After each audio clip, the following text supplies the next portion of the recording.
Umat Hindu yang otonannya jatuh pada Wukuwayang, mulai 16 sampai 22 Juni 2024, biasanya mengikuti bebayuhan sapuh leger tumpek wayang.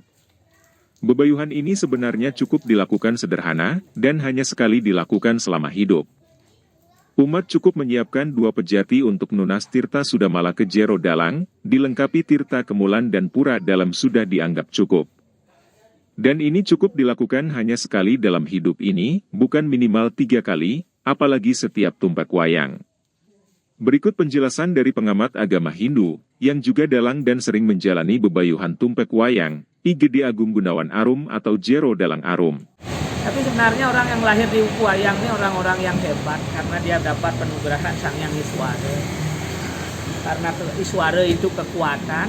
Nah, kalau badannya tidak dijaga dengan kesucian, maka kekuatan itu bisa menjadi senjata yang berbahaya bagi yang memiliki.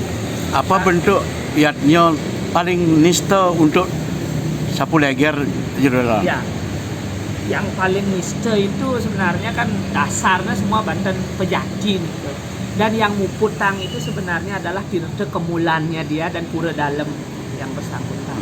Maka saya kalau di tiang niki tirta kemulan, tirta dalam itu harus ditunas oleh yang bersangkutan, nangkil ke pura yang bersangkutan, mohon penyucian pada beliau, dan nanti dipadukan kecakur puniki ring tirtan wayang nike sampun rumasan pengelukatan.